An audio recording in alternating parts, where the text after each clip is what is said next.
Taiwan's foreign minister has spoken out about China's increasing military presence in the South China Sea. And find out how Taiwan's first wave of one-year conscripts fared in boot camp. Concerns grow as China delays the return of 2 Taiwanese fishers from Kinmen. Plus, we take a look at how one festival is helping bring more artists back to their hometown in southern Taiwan.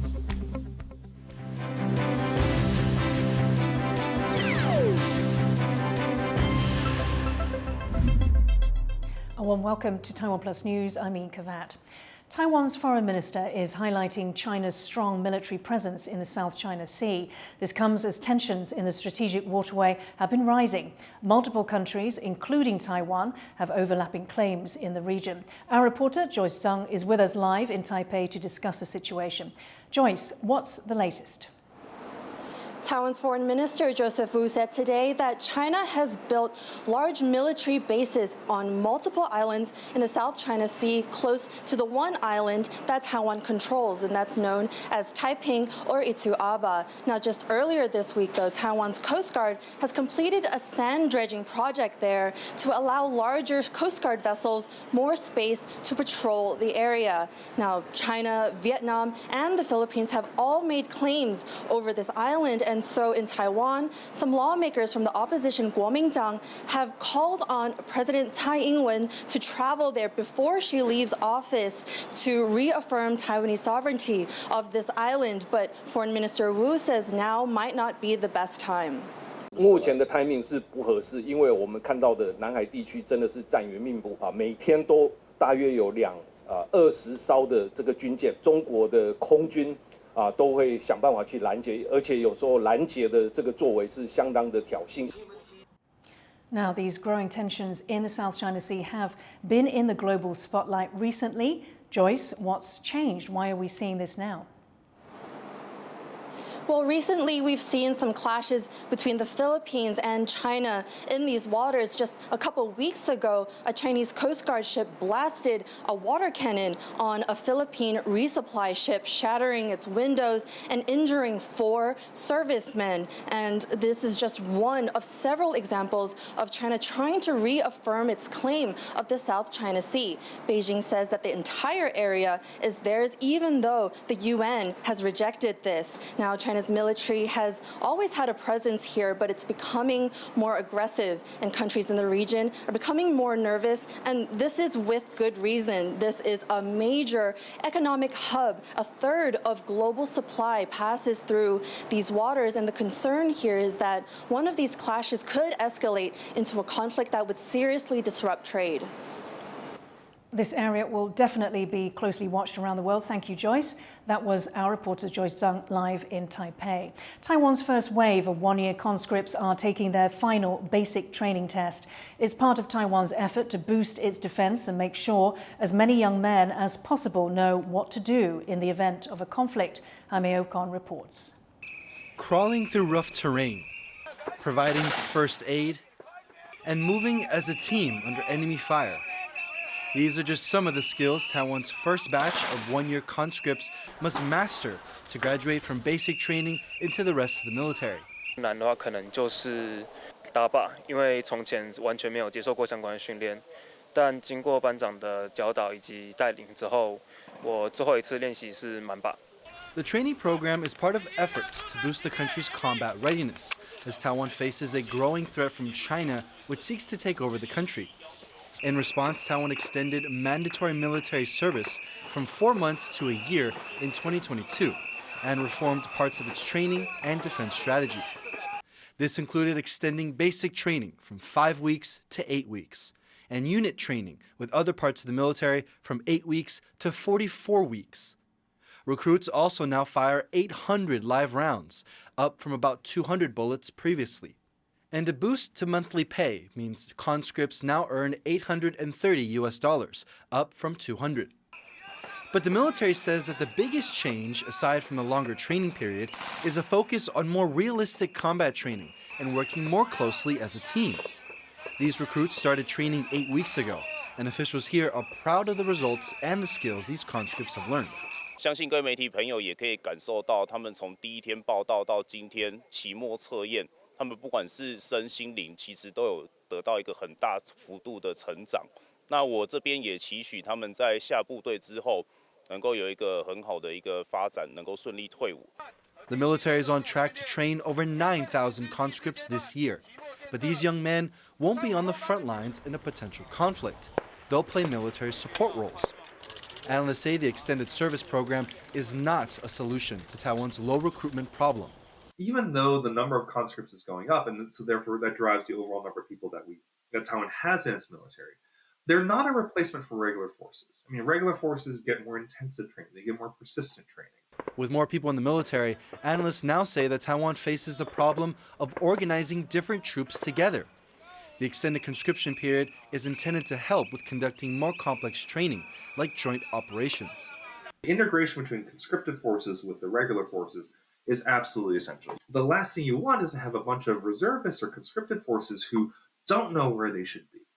And so the fact that they're training for a joint exercise, I think, is quite helpful. Officials in Taiwan say they value both quality and quantity in the conscript training program. The military expects many recruits here will pass the final exam with flying colors and hopes they can leave training with the skills needed to defend the country. Chris Ma and Jaime Okan in Taichung for TaiwanPlus. China has delayed the return of 2 Taiwanese fishers from the Kinmen Islands. As John Van Trieste reports, the decision comes as tensions between the 2 countries remain high in the waters nearby. 2 Taiwanese fishers rescued by China's Coast Guard were supposed to return home on Tuesday after being handed over to authorities in Kinmen. But Tuesday has come and gone, and questions are mounting over why China's holding on to them. The fact that one is serving in Taiwan's military has been put forward as a reason for the delayed release. But defense analysts are not convinced, as China handed over another military member rescued in 2017. 因为他的确没有任何的意图啊，那但是我们也要防范说他拖延时间久一点，然后让金门这边焦虑，或者是必须要提什么条件，或者是跟他谈判等等啊，就很难说。But there is another possibility. The Kinmen Islands, a Taiwanese county just off China's coast, have felt the brunt of recent cross-strait tensions. Taiwan and China are still at odds over the fatal collision of a Taiwanese Coast Guard vessel and a Chinese boat in a restricted zone off the islands in February. China has responded by increasing its own Coast Guard patrols around the islands, including in forbidden zones. It's a move some analysts say is meant to test Taiwan's ability to police its own waters and put the area under effective Chinese control. Though Taiwan and China put their differences aside for a joint search and rescue operation in the area last week, tensions haven't eased. Whatever China's reasons, authorities on the islands haven't given up on the fishermen's return. 海上突发状况的人道救援是普世价值。现在最重要的是将2位平安顺利地接回金门。目前由金门县政府及海巡单位在协调中。But for now, China is silent. And when the fishermen will return home is an open question. Scott Huang and John Van Trieste for TaiwanPlus. Taiwan's President-elect Lai Ching-te has tried to ease growing concerns about how the country's impending energy price hike will hurt industries, especially the power-intensive chip sector. 加强合作，建立一个更完整的生态系统，让这个半导体产业在台湾更稳固。 更蓬勃发展。 Lai joined a group of semiconductor industry leaders for a closed-door meeting to discuss energy and other resource issues. Taiwan imports almost all of its energy, and the state-run power company Taipower has been absorbing billions of dollars in losses to keep electricity prices artificially low for years. Taipower, led by Taiwan's economy minister, will break from this strategy and raise prices next month. And some chip leaders are looking to alternative energy sources. 刚才王美华部长也讲，他其实蛮替我们争取，可是台电已经损失到已经连动都不能动的地步了。业界知道是不是我们核电发电成本比较低嘛？是不是要考虑这个？那个赖总统并没有完全回答这个问题。Hong Kong's legislature unanimously passed a new national security law on Tuesday. Known as Article 23, it was introduced less than 2 weeks ago and was fast-tracked to passage. It punishes crimes such as sabotage, sedition, treason and external interference, and follows a similar law in 2019 that resulted in major months-long protests. Critics say the content is poorly defined and would further limit freedoms in the Chinese territory. Countries such as the United States have also expressed concern over its impact. They use phrases such as external interference, which is incredibly vague. So we're analyzing this legislation, and we are taking a look at what the potential risk could be to not just U.S. citizens, but other American interests that we might have. To find out more, Harel Hughes spoke to Michael Moe, a former Hong Kong district councillor and researcher at the University of Leeds in the UK. So just to start, what is Article 23? What does it add to Hong Kong's existing national security law? Article 23 is written in the Hong Kong's mini constitution called the Basic Law, which says that Hong Kong Special Administrative Region government has the responsibility to legislate their own laws to protect Hong Kong's and China's national security. That has been dragging for over 2 decades or so as a hot button issue among politicians in Hong Kong. It pretty much would put the seditions into the framework of the national security law that is legislated in Hong Kong right now, and would further imprison anyone who deemed like doing any seditious actions that would endanger so-called national security, and they could be jailed for longer time than under the current provision. And of course, it added treason and other kinds of laws we could jail you for lifetime. What does the law mean for people in Hong Kong? It pretty much lowered the bar or the threshold for the law enforcement and the court to jail anyone who deemed so-called suspicious or making anyone dissatisfied or making hard feelings to government officials. They could get arrested and jailed pretty much with these new provisions. So it is a catch-all crime for speech and political actions. For the provisions that it does not require the court to prove the person who made the speech or the many reasonable criticisms that has an intent to incite violence. And what about outside Hong Kong, people like yourself? It has the extraterritorial application, which targets any HKID, the Hong Kong ID holders overseas. For those who are living outside of Hong Kong, as long as they could not get rid of their Hong Kong identity card, the extraterritorial application matters to them.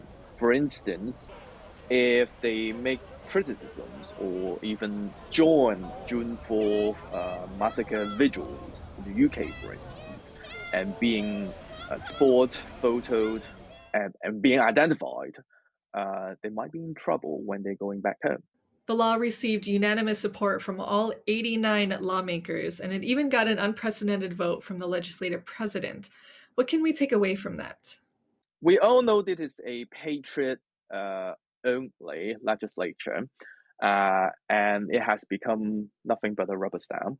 So the vote itself is a way for these politicians to show their allegiance to Beijing. As during the committee stage, we all identify that the law itself is way problematic and has all the provisions that is not in compliance with the human rights treaties.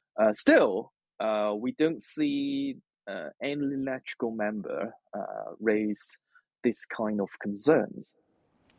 That was Michael Moe, a former Hong Kong district councillor and researcher at the University of Leeds, speaking to our reporter Harel Hughes. Nurses at a hospital in southern Taiwan are protesting for better working conditions. The nurses say they're often transferred without cause and are regularly required to work overtime at National Tsen Kung University Hospital in Tainan. The city's Labour Bureau says investigations show the hospital has calculated overtime improperly. The protest comes amid an ongoing nursing shortage in Taiwan, as well as nationwide doctor strikes in South Korea. A student in northern Taiwan is in intensive care after falling from a school building in an alleged bullying incident. According to local media, the 8th grader had been bullied by older kids for some time. The fall happened during a parent-teacher meeting on Saturday. Officials at the Taoyuan County School say they are investigating. The case is the latest in a string of school bullying incidents reported in the country. Lawmakers are pushing for a clearer legal definition of bullying and for better measures to help affected students. Veteran basketball guard Jeremy Lin has been suspended for 5 games for getting a prohibited blood treatment. Taiwan's Plus League penalized the former NBA champion after he received intravenous laser irradiation of blood, which is forbidden by the World Anti-Doping Agency under policies against blood manipulation. Lin also faces a fine of nearly $5,000 for the violation. Lin's team, the New Taipei Kings, issued a statement saying that the therapy was intended to help Lin recover from a foot injury, not enhance his performance. Coming up, a new report sounds the alarm over rising global temperatures.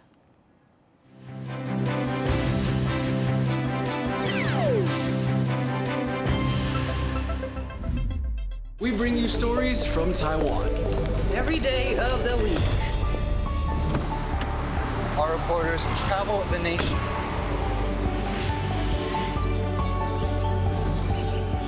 Exploring the issues that matter to you. News from here in Taiwan and around the world. What's up, Taiwan? On TaiwanPlus.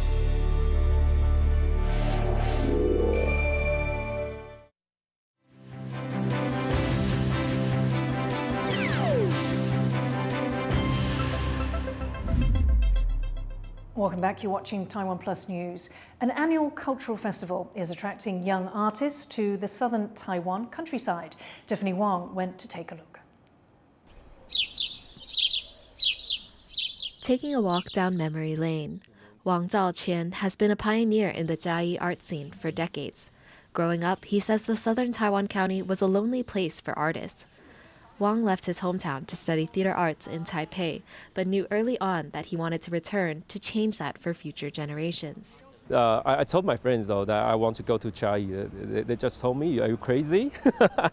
You back to Chiayi to do art? No, you're crazy. It's impossible. That was over a decade ago.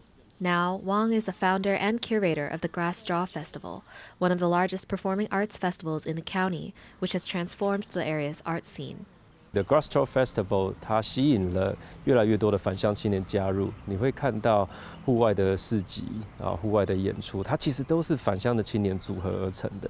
Some of his closest collaborators are also Jiayi returnees, like his co-curator Huang Mingzhang. Huang spent a decade working as a magazine editor in Taipei, but moved back to Jiayi 2 years ago, a move he never expected to make. But he says he's witnessed a transformation in his hometown, partly thanks to the festival. In the past, we will think it's not possible to work with many young people in Jiayi, but now it's possible. And we work together very closely and create something that we have never imagined before. This is the 16th Grass Straw Festival to be held here at the Jiayi Performing Arts Center. But it's also the first year that the festival has expanded into the county at satellite sites, which showcase the county's unique art and culture. This way, the curators hope to encourage more young artists from Jiayi to look for inspiration within their hometown. And in its 16th year, which marks the coming of age in some parts of Taiwan, the festival theme invites visitors to reflect on the complexities of their youth, as the curators do the same, realizing how far they've come, all while staying in their hometown of Jiayi. When I saw the park in Jiayi or the mountains in Jiayi, I think of my youth and what I have been doing here like when I was young. And looking at the audiences here, coming to the Grass Straw Festival may very well become one of those formative memories for the county's next generation of artists and creatives. Devin Tsai and Tiffany Wong in Chiayi County for TaiwanPlus. Japan recently ditched its negative interest rate, the last country in the world to do so. After 17 years, the world's fourth largest economy has ended its era of cheap money. For more on what this policy change means for Taiwan and the region, Leslie Liao spoke with Gary Ng at Natixis. Japan just raised interest rates for the first time in 17 years. How big of a deal is this? Well, I think in the short run, the impact can be rather limited because we are really only talking about a very minor change in the interest rate in Japan. However, in the long run, it is really about how far Japan can go. Regarding to the currency, it's possible that the Japanese yen would eventually become stronger, which is quite different from what the trends that we see probably in the past 2 or even 3 decades. Why did the Bank of Japan choose now to make this policy change? Japan has long been adopting the negative interest rate and the yield curve control for many years. So what has changed recently is really that we start to see inflation become stronger in Japan. Wage growth has also become higher. So I think these are all the factors that help Japan to build the fundamental in exiting this strategy. Taiwan and Japan share strong tourism and trade ties. Now, how is this decision going to affect that relationship? Well, of course, a cheap yen has been a very favorable driving force for a lot of Taiwanese residents to have their trips to Japan and spend there, and even for a lot of investment that Taiwanese firms may have in Japan. For example, the TSMC one, a cheap yen. But at the same time, beyond the currency effect, Japan does has different type of advantages in attracting tourists, and even with the very strong subsidies and also geopolitical reasons in attracting investment from Taiwan. So I do think that the move by the BOJ itself will not change too much of this trend. How do you expect this decision to impact the East Asia region in general? I think the major change will really be on interest rate and also currency move of the Japanese yen. However, at the same time, if we start to see Japan being able to hike rates more because of a stronger fundamental, then in that scenario, it's possible to see Japan becoming an even more important or attractive market to a lot of the East Asian countries in the region. That was Leslie Liao speaking to Gary Ng at Natixis about Japan's decision to raise its interest rate. North Korean leader Kim Jong-un has overseen a successful ground test for a new missile engine. According to state TV, the solid fuel engine is for a mid-range hypersonic ballistic missile that was flight tested in January. North Korea has been ramping up weapons tests in recent months and this week launched several short-range ballistic missiles. China and Australia's foreign ministers have met in Canberra. This time, the first time a Chinese envoy has visited the country since 2017. As you would expect, I raised Australia's concerns about human rights, including in Xinjiang, Tibet and Hong Kong. I expressed our serious concern about unsafe conduct at sea, our desire for peace and stability across the Taiwan Strait and in our region. The visit marks an important milestone as tensions between the two countries have risen over the last several years. Aside from human rights and security, a major sticking point has been China's restrictions on imports of Australian wine, beef and other products. Wang also announced that a visit by Chinese Premier Li Qiang is in the works for later this year. A new climate report says the world risks missing its chance to restrict global warming within a critical limit. John Van Trieste takes a look. The World Meteorological Organization says the global climate crisis is on track to pass a dangerous tipping point. Once the planet heats up more than an average of 1.5 degrees Celsius compared to pre-industrial levels, humanity can expect more extreme weather that will cost lives and threaten food security. In a new report, the organization says the world passed that 1.5-degree threshold between March 2023 and February this year. In that time, we've already had a taste of what's to come. Severe drought and fires from Greece to Hawaii to Canada. Canada saw the highest burned area on record by a wide margin, over 14 million hectares burned. And catastrophic flooding in places like Libya. And the failure of two dams in the area caused the destruction of large areas of the city of Derna, with catastrophic loss of life. The United Nations is sounding the alarm. Thousands killed, millions displaced, crops failing, and vast economic losses. The impact on sustainable development is devastating. And all this isn't even counting the massive ecological stakes. Ecosystems from polar ice fields, where ice is retreating at record rates, to coral reefs in the warming and acidifying oceans are facing destruction. There's more bad news. Scientists not involved in the report agree that the data shows climate change won't slow down. So the heating in the ocean, the rate of sea level rise, these things are actually increasing in rate. So it shows that climate change is accelerating. A rare bit of hope in the report is the growth of renewable energy. The renewable sector grew by 50% in 2022. But overall, the picture is one of shortcomings. The looming failure of the 1.5-degree target, the inadequate steps to protect vulnerable people and ecosystems, and the shortage of hundreds of billions of US dollars in funding to help countries adjust. The picture is not bright. Patrick Chen and John Van Trieste for TaiwanPlus. Thank you for watching Taiwan Plus News. You can visit the Taiwan Plus website or follow our social media for more stories from Taiwan and around the world. Before we sign off, take in the sights of this dance festival in southern India. The Theyyam ritual is one of the region's oldest and most prominent. I'm Yin Khvat. Take care. See you next time.